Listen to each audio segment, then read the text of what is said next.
Welcome, everybody. My name is Scott Douglas. I'm a contributing writer for Runner's World. I am not the legend that's in the title of today's session. We have two legends here. Deena Kaster, a three-time Olympian, an Olympic bronze medalist in the marathon, and the U.S. record holder in the marathon. And if, like me, you like stats and numbers about running, Deena's American record of 2:19:36, if she were 37 seconds faster, she would have qualified for the men's race tomorrow. So,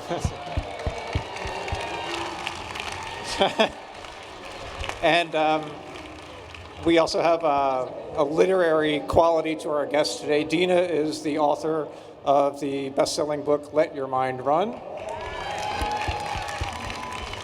And we hope to learn some of her great insights on that aspect of running today. Next to Deena, who are you? Mev Keflezighi, four-time Olympian, also an Olympic medalist in the marathon. Between the two of them, they have won 4 of the now 6 World Marathon Majors. Deena won Chicago and London, Mev won New York, and most famously Boston. And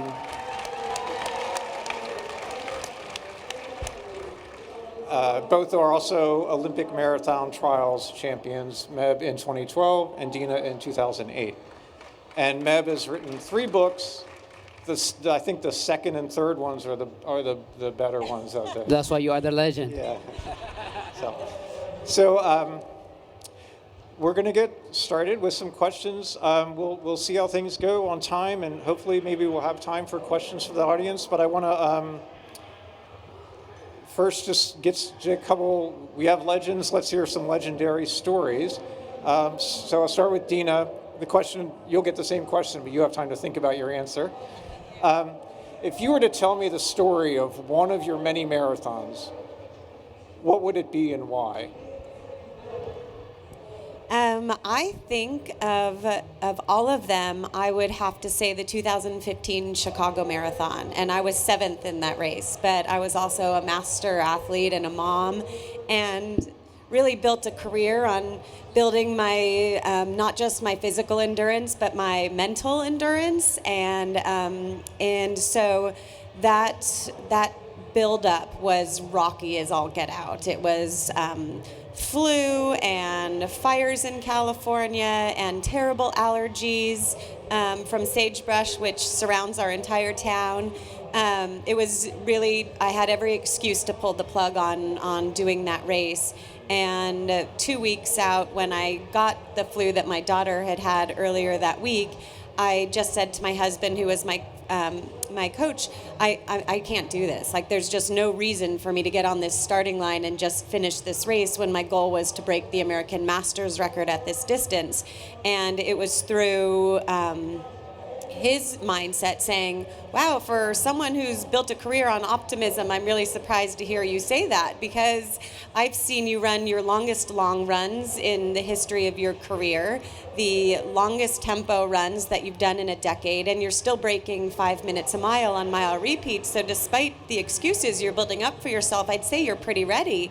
And I thought to myself, my gosh, both of these stories are my reality, but only one is going to help me fulfill this dream. So I dropped the excuses immediately on the spot, even to the point where the first time I thought about the race and what it taught me, I forgot about the excuses, but now they're ingrained in my head again. But then I immediately jumped on the starting line, got into that race. It was not a perfect race. I had things go wrong, missing water bottles, getting tripped, needing to go to the bathroom, and all these things again building up against me. And it was that relentless mindset of just not letting anything stand in the way, and I was able to meet my goal. But at any point along the way, the hundreds of choices I made to keep persisting could have been lost in one wrong choice.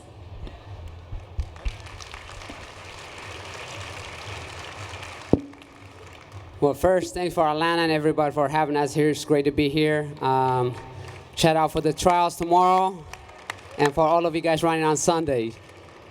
For me, it was 2013. Who remember where you were on April 15, 2013, and I was at Boston Marathon watching my fellow runners because usually due to drug tests or media obligations, I don't get to see people come across the finish line. So, but that day, I decided to go to the grandstand and watch every runner go by until I had an appointment. About 5 minutes before the explosion, I left the stand. And that day, that morning, when the men won and the women won, I sent a text to Ryan Hall. I says, we need to get this one done next year. And he says, we'll get after it. And the catastrophic moment happened after that. And I made a goal to say, I'm going to be able to, Bonnie Ford said, are you going to come back next year, or are you scared, or things like that? I said, I hope to be healthy enough to win it for the people.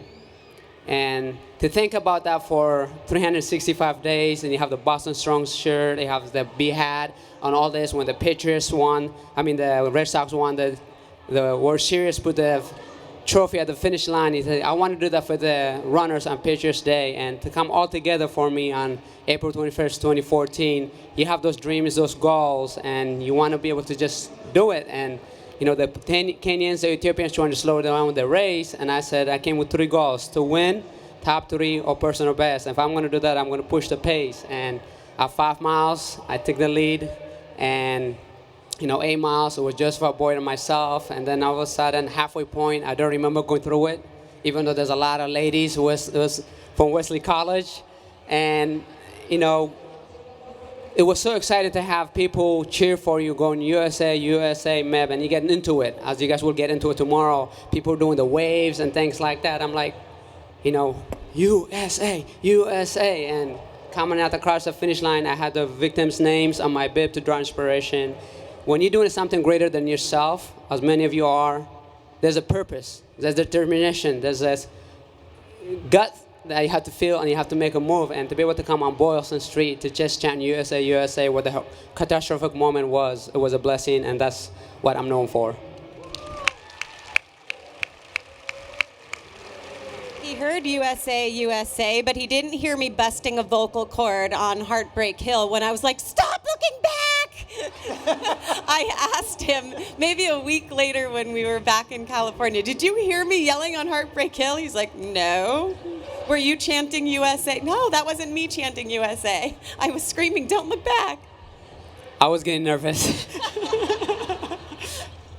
So both of you, your first time as an Olympic marathoner was 2004, and you both medaled at those games.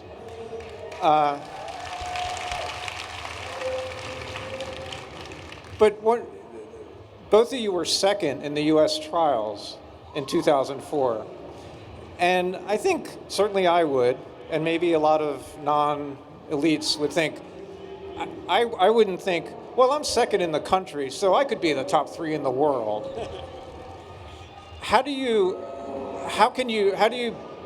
What advice would you have to sort of balance self-belief with a sense of what's realistically possible in your running?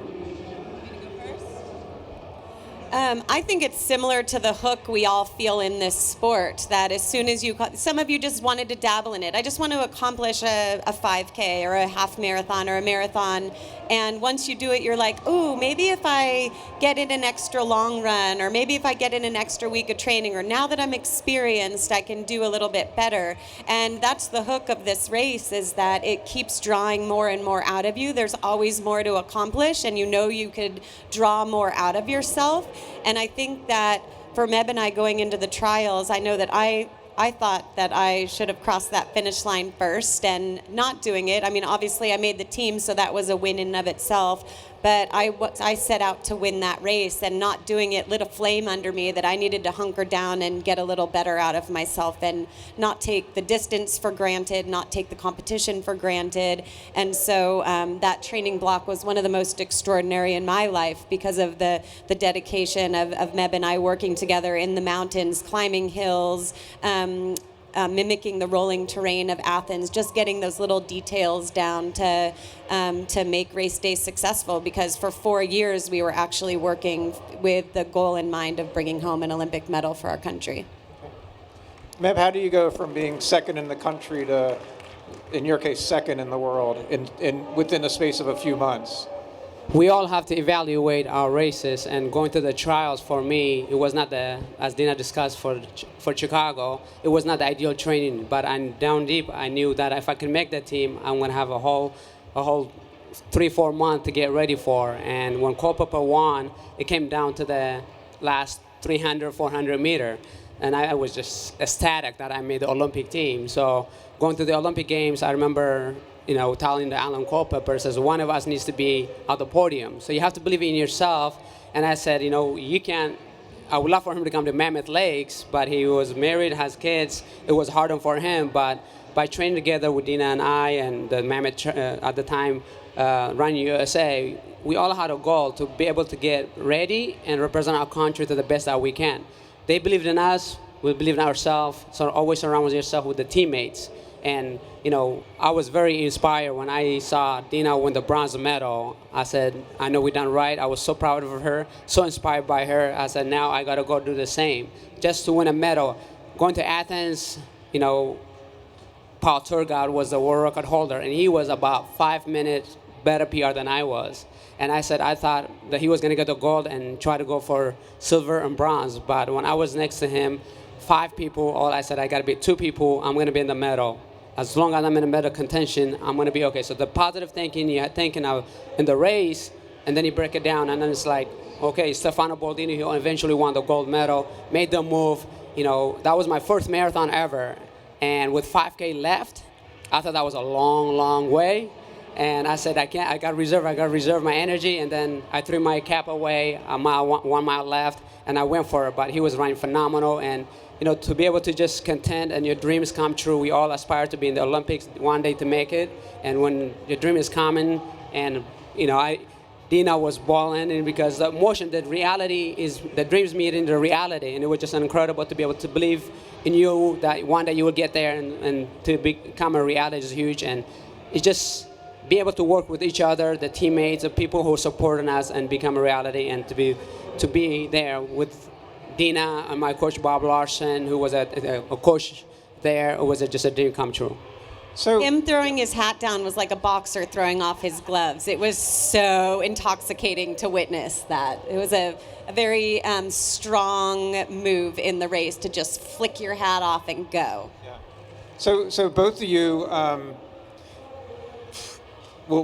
short answer to this question that I just thought of.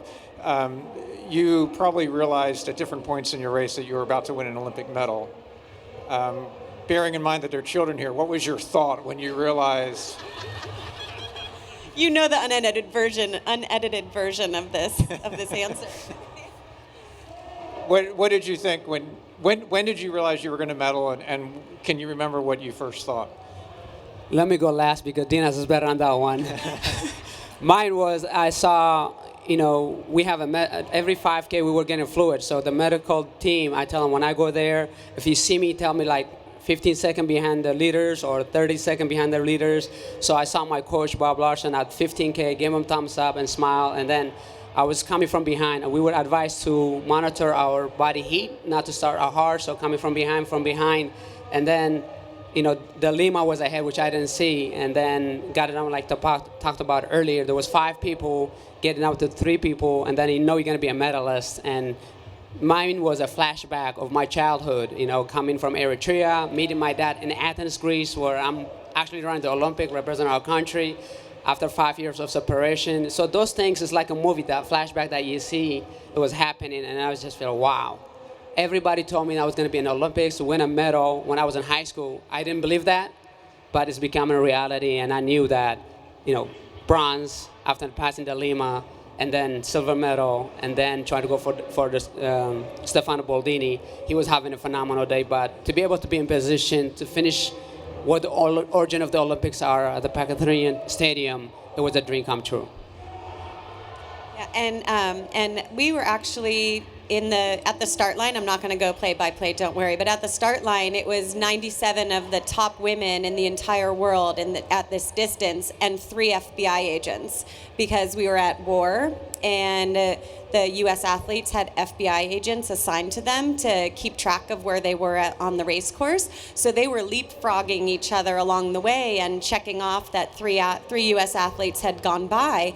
And at one point, Jen's FBI agent is how I know him. Jen Ryan's FBI agent was like, "Good job, you're in 13th." And I was like, "Oh my God, I'm in 13th now?" And I thought I was so far behind. And so then I saw a few girls up ahead, and I jumped up and was passing people one at a time. And then I was counting, but I'm an English major, so I'm terrible at math anyway, let alone at the end of a marathon. And so when I finally got I saw Elf Neshalemu from Ethiopia in front of me and saw her like bobble a little in her silhouette. And I thought, oh, she's mine. And I just tucked my chin in and tried to look really good when I passed her. I even held my breath so it didn't seem like I was breathing heavily. And I passed her, and someone in clear English said, "Way to go, girl, you're now in 4th." And I was like, wait a second, like, oh no. And so I saw the lights, much like this one, lights up ahead as the Panathinaikos Stadium was illuminated at that hour. And I said, just run as hard as you can into that stadium and you'll figure this out. There was no point on fretting anymore. So I got into the stadium, and this beautiful woman's voice came on and said, "Deena Kaster," which means beaver in Greek. I'll leave it at that. She said something completely Greek to me, and then she said, "Deena Kastor," and then said something in French. And I'm like, dear God, please make this next language be Spanish or English so I know what place I'm in. And then it was a very good friend of mine, Bob Hirsch, who said, "Deena Kaster is going to capture the bronze medal for the United States." And so I burst into tears because it seemed like such a surreal moment after all these years, right? Such a surreal moment. Because so many people had to do with that moment. We had our family there, we had our coaches, our agents, so it was a really special thing to think that it could feel so intimate, even though billions of people were watching worldwide. But a very intimate moment of like, man, we finally did it.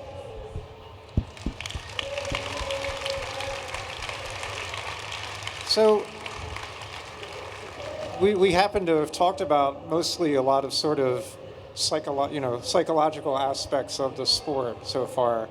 I know Meb's career a little better than yours, but Meb was often, if you would look on the pre-race sheets, Meb had whatever, the 12th best PR or whatever, and so physically was sort of not above and beyond his competitors. So there's both of you, I think, are one hallmark of your career was like getting the most out of the psychological aspect of things. And a lot of times at pre-race, things like this, people want to talk about diet and training, but that's sort of irrelevant at this point if you're racing on Sunday. But what is something that everyday runners could still make use of on Sunday if they're racing or in their next race, whatever it is, on the psychological thing that that was successful for you in your career? So that you make up to 70,000 thoughts in your mind every day, and you can't control all of them, but you can control how you think about those thoughts. And so in my mind, when I'm out there running and it gets hard, we're here. We love this event because it's hard and because we overcome that challenge each time. And in those thoughts, when they creep in and I'm like, man, I think this is gonna be a good spot to drop out. Instead of dropping out, I'm like, I think digging down would be a little bit better. So just always talking myself back into the goal. And it's okay to feel frustrated or fatigued and even mentally fatigued, but just to always like re-choose to recommit to the moment that you're in, because it's always worth it in the end. However long it takes you to work through that, whether you're trying to find a body part that actually feels okay, or you're looking for a funny sign on the side of the road, or trying to distract yourself with a song or a mantra, that it's always going to be worth it in the end to keep searching for that thing that's going to keep you going, but to constantly work at it. Because really, in all of this, the race itself doesn't matter. It's just a race on a given weekend, but how you define your character in that race is going to be a character trait and a quality that you're going to carry carry into life. And so I make it really important in that moment. Like, I don't want to be a quitter. I don't want to give up. I don't want to sell myself short. I've worked hard for this, and I'm going to make this more about my character than just this race today.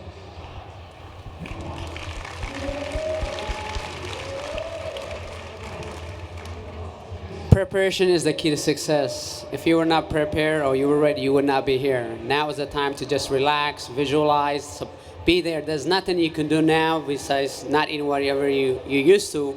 There's a lot of things you can goof around with. But if you just say, you know what, I'm going to be loving with my family, support, smile, let's walk in. And then the run is a celebration, whether you're running tomorrow on Sunday or tomorrow or when we run the Olympic Games. Raise your hand if you think the hardest pressure is tonight for the qualifiers or the Olympic Games. Who thinks the Olympic Games? Who thinks the pressure is tomorrow, tonight? Absolutely. The reason being because you won't be Olympians unless you get top 3 men and top 3 women tomorrow. So when you go there though, like for me in 2012, you have to be in the moment. And I was struggling. People often ask me, do you enjoy what you're running? In the past, it's been absolutely no, because you're thinking about your competitors, how much breathing, what the fatigueness look like, what the mechanics look like. But in 2012 Olympic Games, I was 21st at the halfway, and I thought, you know what, I signed up for New York City Marathon. I'm doing more damage to my foot. I'm going to stop. It was a beautiful cathedral. But then I said, look down, I saw the USA jersey. How many people would love to be in my shoes? And I said, no matter how many people pass you, get to that finish line. Your daughters are waiting there for you. If you're going to tell them do the best they can, stopping is not your best. Get to that finish line. And positive thinking and being in the moment is very important. Amazingly, I was from 21st place to 16th to 13. And with 5K to go, my coach Bob Larson pointed out 6 fingers. And I was right next to the Japanese guy. I said, I think I'm going to outkick this guy at the end. But then I saw about 200 feet or 300 feet, I see a green singlet. He has hit the wall just like I did in 2002 on my first marathon. I think he's going to come back to me. And who knows who's in the front? You know, with our sport, there's a lot of allegation with drugs. If one of them get busted, I want to be able to finish 4th so I can get that bronze medal one day maybe. And amazingly, through the hard work, I passed the Santos. I say, you know, when you're runners, when you pass somebody, you want to kind of, like Deena was saying, don't breathe too hard. So I passed him. I said, good job, Dos Santos. But in my hand, I'm like passing you really quick. And I look to the left. I see the flag. I'm like, should I grab the flag? Should I not grab it? I'm like, he's coming after me. I'm like, grab the flag. But I want to run with both hands like. But he's coming after me. So I tucked it in. And the finish was not like elaborate like the Boston or New York City Marathon finish. And it was a little line. I came in amazingly 4th place. So that time is not. And be in the moment, positive thinking, and sometimes it's not about winning the medals, but getting the best out of yourself, even if you're having a tough day. So when you're struggling on Sunday, think about why are you doing it, who else cannot do it, and you are able to be in the moment and get the best out of yourself. I think that was one of his best performances. I agree. Yeah, Deena just said, and I agree, that was probably Mev's best performance ever, to be on the verge of dropping out at halfway and then finish 4th. And Mev has told me that then gave him the confidence that I can still do this, and that gave him the confidence to keep going and resulted in his Boston win. So, I'm going to switch gears completely, but still ask for advice. Both of you started running before there was GPS, before you could track every single bit of data about your running. What do you use now in your running of what's available, and how do you balance making use of that with not being ruled by it? Yeah, I'm still much into the self-experience than seeing too much data. So I just run with a plain old watch that just gives me the chronological time that I've been out there. And I think there was a time that we would do these loops in Mammoth, and I got a GPS watch sent to me, and I did this loop that used to be 9 miles, and now it's 7.8, which is really disappointing. So I need to go back and redo all my training logs.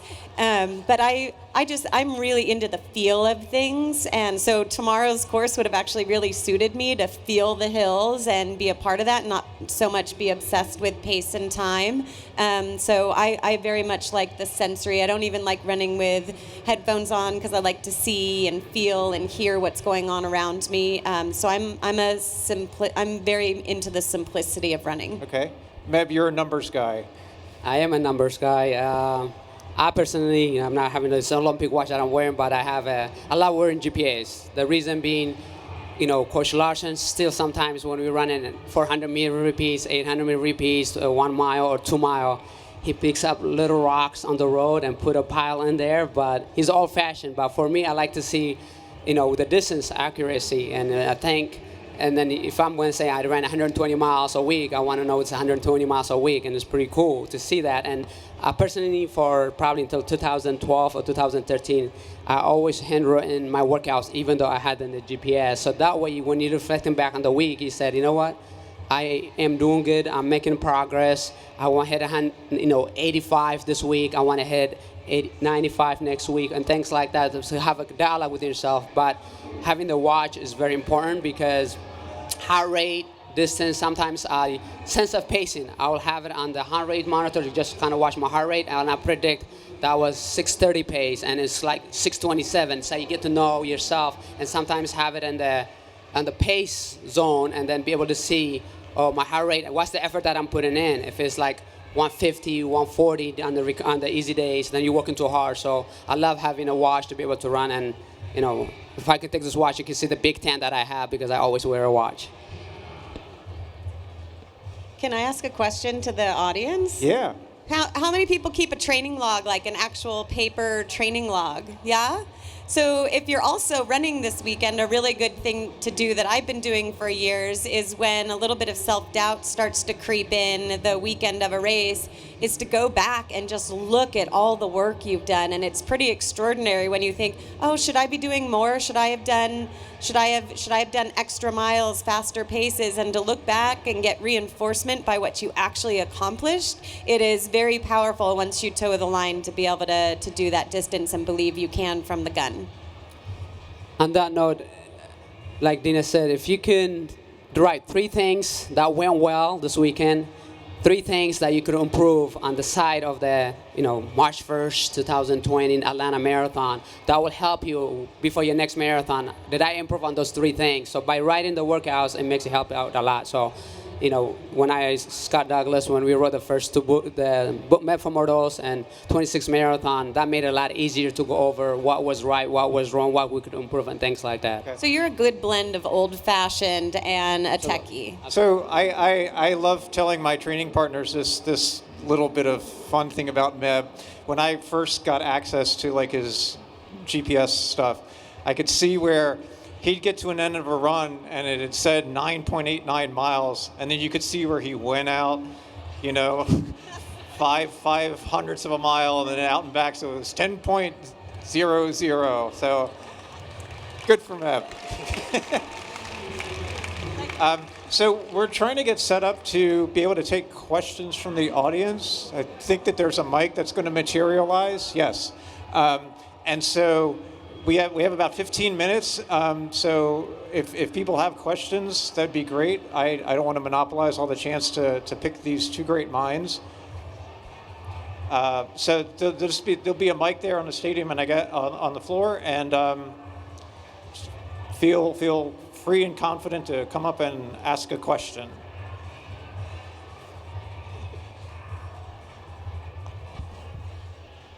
Hi. Very loud. So Deena, you've made a public statement that you're going after the 6 stars. I wanted to know, A, if you're going to try and finish it. I think Berlin was supposed to be your 6th. And then I wanted to know if Meb was going to go after the 6 stars also. The first is if I'm going after. Yeah, sorry, I missed it. It was. 6 World Marathon. Sorry, you said that you were going after it, and I think you were going to finish in Berlin, but you weren't able to. Yeah. So are you going to go finish it, I guess? Yes, this year? Berlin is on my schedule for this year since I was sidelined in right before. So it kept me running competitively for another year. I broke my ankle at a campsite tripping over a friend's dog 2 weeks before the race. So so now I'm building up to race there this fall and looking forward to it. And I have not done two with Berlin and Tokyo, and the more I talk to people, how special it is, how neat it is, they want me to keep, maybe run it, and I'm thinking about it, but I would love to do it one day. You're going to bring him out of retirement. I see what you're doing. We were lucky enough to run Tokyo when you ran it last year, so it was amazing.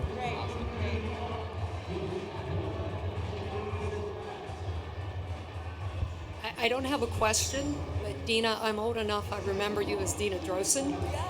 And I just want to thank you for the way you've inspired women's distance running. I really give you credit for being the one that pushed American women to see we can compete on the world stage. Don't run scared of anybody. So I want to thank you as an old girl. I want to thank you for that. Meb, for years, I kept a picture in my office. I was a college running coach. I kept a picture of you in my office up to your neck in a mountain stream at Mammoth Lake. I now live near a national forest in North Carolina. And when I get done with my long trail runs, I sit in the Pisgah River and I think about you. To get my team ready for their conference championship after you had won Boston, my whole speech was be a Meb. Have a plan. Believe in yourself. Stick to it. When others say you're just an American, you can't do it, believe in yourself. And I just kept telling them, be a Meb. Thank you so much for coming to our country. Thank you for representing the United States of America. You're both awesome. Thank you so much.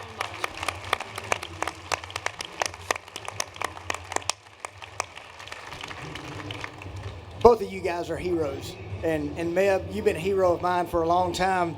When I first read your story, you know, back in 2001 or something, it was just amazing and hero. So, two quick questions. One kind of funny. Deena, what brought you to the University of Arkansas? And Meb, I don't know too many people, elite runners, that I can recall that lasted competitively from 2000 all the way through 2016. That's amazing. What was your secret to longevity? Thank you, guys. I'm a California girl, but I chose the University of Arkansas because they had one of the top track and field programs in the country and also one of the top 5 creative writing programs in the country. So I got the best of both worlds. Thank you, both of you, for the kind comments.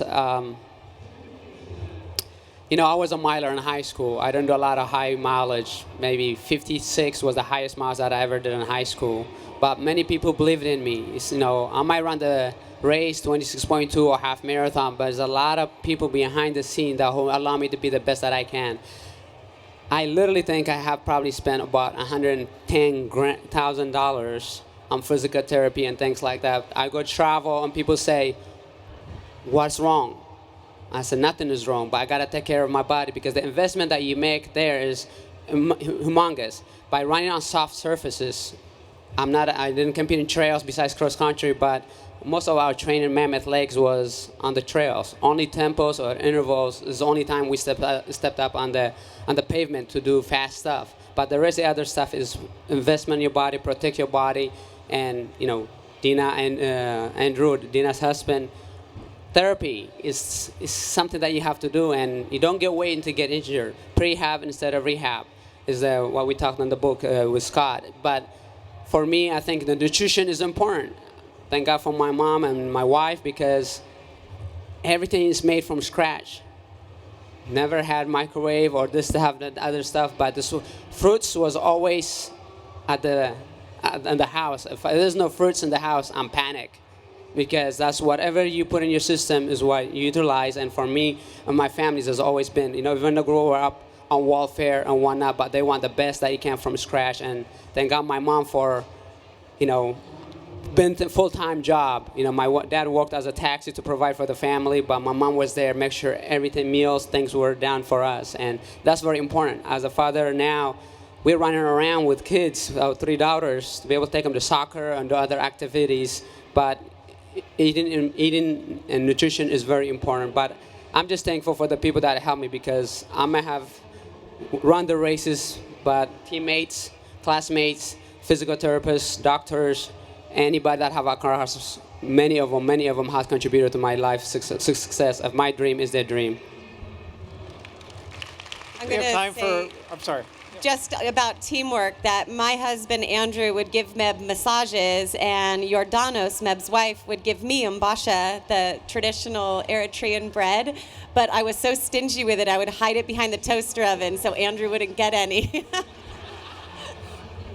We had a lot of fun training together. It was fun. It was really great. So I think we have time for one more quick question. My name's Robert Wing. I'm from Canton, Ohio. Obviously, many of us know that the mass participation of the Tokyo Marathon was unfortunately canceled. It would have been tomorrow night our time. With a lot of uncertainty going on, around the world, many of us registered for spring marathons, and then there's a little bit of uncertainty. Like, what do you recommend that we do to stay optimistic and be positive as we train? With the prospect that that the same thing could happen with Tokyo. Think positive. You are healthy, and for me, what I could relate with was Hurricane Sandy when New York City Marathon got canceled. We were there and ready to go. For me, I was planned that Monday was going to be off day, and I remember when it got cancellation, my brother's like, "Hey, can we find you another race?" I'm like, "I am so done. There's nothing," because your mind thinking March 1st and whatnot. But when I heard that, I said, sign up for the Atlanta Marathon, because it's on the same day. You can't, and whether you do the half marathon or the full marathon. But the best way to do is, you can find another race. If you can't, then you got to be able to just take time off and get ready for the next one, because some things you can control and other things you can't. And I feel for the people that I was going to be maybe they're 6 stars, or they were thinking so many things, but health is more important than the race at this moment. And I had a good friend of mine from New York. She's devastated. She's like, I plan to go there for 10 days, and I was going to do this and that, babysitting, so many planning that you have done, you get devastated. But at the same time, you got to know that health comes first, and the rest of it you can run for Tokyo next year or the year after and many years to come. And I think it was a very conservative call for the race organization to call it off, and I think it's because they are taking very, very significant action to make sure that this doesn't become a pandemic in their country and worldwide as it's looking to be. So I think countries across the world are really taking those choices seriously, and I applaud them for making sure they're prioritizing the health of their visitors and the health of their citizens by not allowing the race to go on and making sure they have it under wraps before the Olympic Games this summer. Well, on that happy note, I think we're winding up. I want to thank, obviously, Deena and Meb for coming and sharing their thoughts with us. I also want to thank both of you for just the incredible job you've done for decades of being the best possible ambassadors for our wonderful sport. I feel honored to know these two of the most amazing people I've ever met, who happen to be good runners. That's like human beings first and runners second. So thank you for everything that you do. Thank you. They're so amazing that they both have appointments right after this and need to leave, basically as we wrap things up. So thanks again to Deena Kaster, Meb Keflezighi, and thanks to everybody for coming. Good luck. Thank you.